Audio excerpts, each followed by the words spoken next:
Bab 271. Kakek dan cucu berkelahi melawan Kaisar Agung. Sander Ye nggak sebodoh itu. Sebagai manusia, yang penting harus tahu diri. Dia tahu nggak mungkin bisa mengalahkan Kaisar Agung. Dengan pedang Hangdao pun nggak bisa. Toh dia belum bisa mengendalikan momentum pedang Hangdao sepenuhnya. Tuan Pagoda nggak bisa diandalkan. Ayahnya nggak datang. Bibi nggak datang. Dia hanya bisa memanggil kakeknya. Dia hanya mencoba-coba, tak disangka kakeknya beneran datang. Tapi, kayaknya yang datang bukan tubuh utama, hanya cloning. Tentu saja, dia nggak peduli, sudah bagus kakeknya datang. Kaisar Agung itu menatap pria berkemeja biru dengan mengernyit dan khusyuk. Di ranah dia bisa merasakan orang yang berbahaya. Melihat pria berkemeja biru, dia merasa sangat berbahaya. Sesudah pria berkemeja biru muncul, dia menatap Sander Ye dengan tersenyum. Sander Ye bimbang, lalu berujar, "Kakek." Pria berkemeja biru itu mengakak, "Kakek di sini." Sander Ye mati rasa. Orang ini rasanya lebih nggak bisa diandalkan daripada ayahnya. Dia tahu sekarang kenapa Tuan Pagoda begitu mencolok, karena yang di atas memberi contoh buruk. Pria berkemeja biru itu tersenyum, "Apa ayahmu pernah cerita aku padamu?" Sander Ye menggeleng, "Enggak." Pria berkemeja biru itu mengernyit, "Anak durhaka ini." Sander Ye. Pria berkemeja biru menatap Sander Ye lagi, lalu berujar sembari tersenyum, "Kamu sangat baik, tapi masih kalah dari kakek waktu itu." Sander Ye diam. Kakeknya terlihat sungguh nggak bisa diandalkan dan suka pamer. Dia sekarang tahu kenapa Tuan Pagoda agak nggak serius. Kalau orang mendekati vermilion maka akan jadi merah, kalau mendekati tinta maka akan jadi hitam. Pria berkemeja biru mau bicara lagi, tapi Sander Ye berujar, "Kakek, itu Kaisar Agung." Dia menunjuk Kaisar Agung di kejauhan. Pria berkemeja biru melirik Kaisar Agung itu, lalu tersenyum, "Apa ayahmu nggak cerita betapa kuatnya aku?" Sander Ye berpikir, lalu berujar, "Tuan Pagoda bilang kamu dulu menelantarkan ayahku, dia bilang kamu nggak layak menjadi ayah." "Brengsek." Pagoda kecil melompat dan bersuara dengan gemetar, "Kak, apa yang kamu bicarakan? Kapan aku bilang begitu? Jangan mengada-ada. Aku bisa mati." Mendengar ucapan Sander Ye, senyuman pria berkemeja biru itu menghilang. Pagoda kecil panik. Laki-laki berkemeja biru membuka telapak tangan dia. Pagoda kecil muncul lalu dia menatap pagoda kecil. "Aku heran kenapa anakku begitu memberontak dan selalu berpikiran buruk. Ternyata kamu yang menghasut dia." Pagoda kecil gemetar, "Majikan, biarpun kamu meminjamkanku 10 keberanian, aku nggak akan berani. Cucumu, dia sangat jahat." Pria berkemeja biru itu agak kesal, "Sembarangan bicara. Kupikir anak ini sangat bijak, lebih bijak dari ayahnya." "Pagoda kecil, jangan bicara buruk tentang cucuku, kalau enggak, ku hajar." Pagoda kecil diam. Kaisar Agung berujar, "Yang mulia." Pria berkemeja biru itu berbalik dan menusuk. Jelek.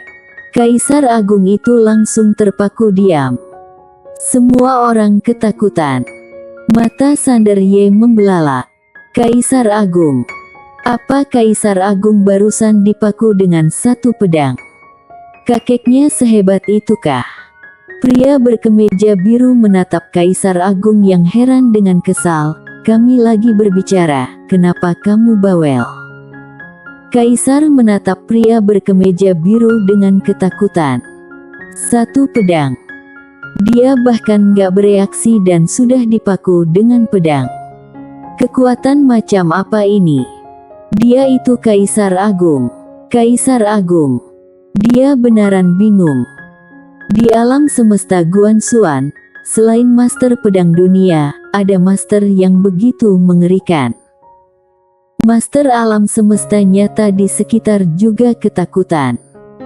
Pria berkemeja biru menatap Sander Ye sembari tersenyum. Jangan terperanjat, Kaisar Agung hanya semut. Sander Ye diam. Dia tahu kakeknya lagi pamer, tapi dia nggak bisa bantah. Memang ibarat semut.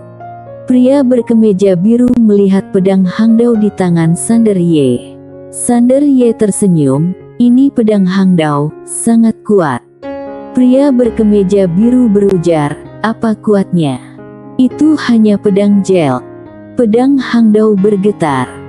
Ekspresi Sander Ye beda total, pedang Hangdao ini bakal menggila. Pria berkemeja biru tersenyum, oh, mau duel? Ayo, biar ku hajar.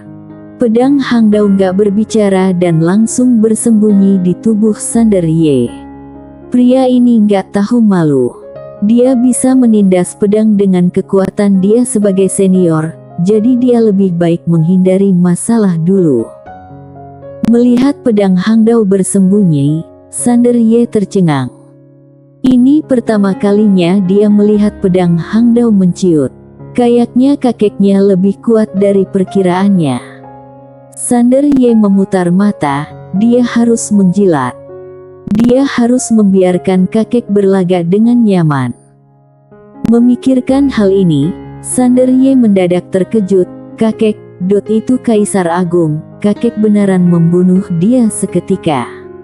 Ya Tuhan, kakek, kamu beneran hebat. Pagoda kecil. Haha. Pria berkemeja biru tertawa, anak kecil, jangan menyanjungku, nggak mempan. Sander Ye tersenyum getir, Kaisar Agung ada bagai dewa di hatiku, tapi di depan kakek, dia bahkan nggak ada kekuatan untuk melawan. Dia menggeleng, kakek, aku membuatmu malu. Pria berkemeja biru tersenyum, jangan berkecil hati, kamu masih sangat muda, saat seusiamu, aku jauh lebih. Ketika aku seusiamu, biarpun aku jauh lebih jago darimu, itu normal. Toh, kakekmu adalah jenius yang hanya muncul sekali dalam triliun tahun. Pagoda kecil diam. Kalau aku nggak mengikutimu, aku akan tertipu.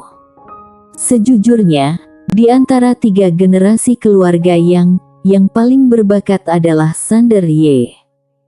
Ayah dan kakeknya nggak bisa dibandingkan dengan dia.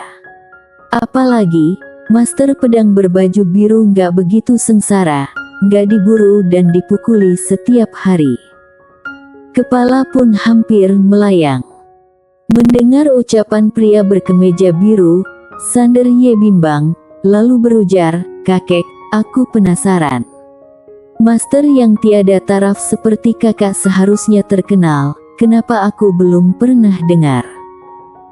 Pria berkemeja biru tersenyum, kamu belum pernah mendengar tentang aku karena aku sudah membunuh semua musuh di generasiku. Sander Ye terpana. Pria berkemeja biru tersenyum, aku mau tanya, jawablah dengan jujur.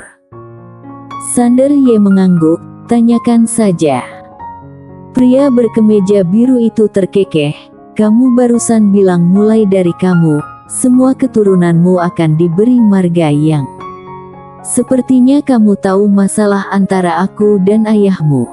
Katakan, itu salah ayahmu atau kakekmu. Sander Ye mati rasa. Pilihan jebakan. Pagoda kecil tertawa, dia menikmati kemalangannya. Sander Ye berujar, Tuan Pagoda bilang kakek terlalu nggak manusiawi ketika itu. Pagoda kecil. Pria berkemeja biru memicingkan mata, biarpun masih ada senyuman tapi agak dingin. Sander Ye berujar, tapi menurutku sebagai seorang laki-laki, nggak bermasalah menderita sedikit penderitaan. Tapi, menurutku Tuan Pagoda juga benar. Memang ada benarnya juga mengabaikan anak, tapi nggak bisa menelantarkan anak. Lagi pula, musuh terlalu kuat, orang nggak bisa menahannya. Kalau ditelantarkan total, semua ini kata Tuan Pagoda. Menurutku cukup masuk akal. Pagoda kecil. Wanita misterius itu tertawa. Pagoda kecil, kamu menanggung semuanya. Pagoda kecil frustasi. Mendengar ucapan Sander Ye, pria berkemeja biru itu tertawa. Apa ini idemu? Sander Ye tersenyum, kakek, kita satu keluarga, jadi jangan lain hati. Sejujurnya, nggak ada salahnya mengabaikan anak. Lagi pula, dengan bangkit dari bawah, karakter dan ketekunan akan tertempa, prestasi di masa depan akan kian besar, seperti kakek. Untuk bisa mencapai prestasi sekarang, kakek pasti sangat menderita, kan? Mendengar ucapan Sander Ye, pria berkemeja biru tersenyum, ya. Sander Ye mengangguk, niat awal kakek untuk melepaskan ayahku memang baik. Kakek berharap ayahku bisa mencapai prestasi kakek. Ini pasti nggak salah. Mendengar ini, senyuman pria berbaju biru kian lebar, cucunya ini kian menyenangkan. Sander Ye berujar lagi, tapi, kakek juga harus perhatikan satu hal, yaitu hubungan antara ayah dan anak.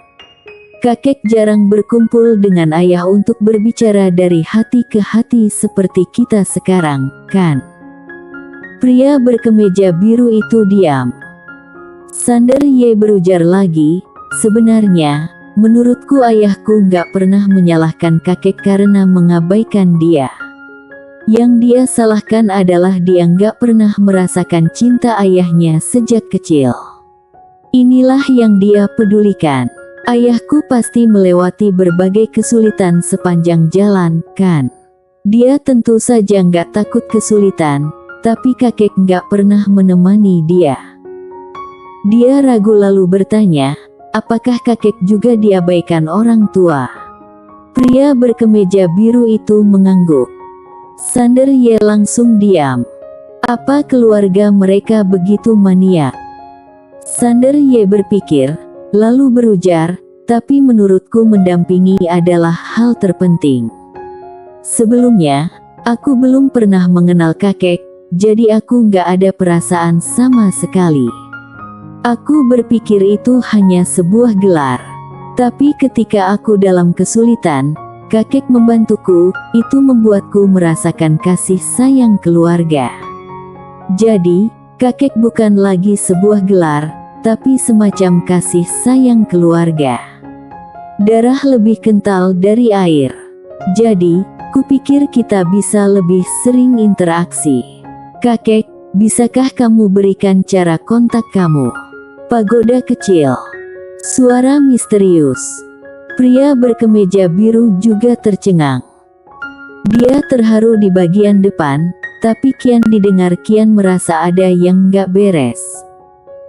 Pria berkemeja biru itu menatap Sander Ye yang terlihat serius, mana mungkin dia nggak tahu apa pikiran bocah ini. Dia mengakak, dasar anak kecil, hahaha. Sander Ye berujar, kakek, kalau aku mau bertemu denganmu lagi, bagaimana menghubungimu?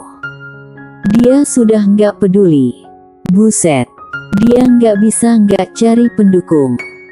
Kalau nggak menemukan pendukung, dia akan mati. Mendengar ucapan Sander Ye, pria berkemeja biru itu tersenyum, jangan pikirkan itu, tingkatkan kekuatanmu dengan baik.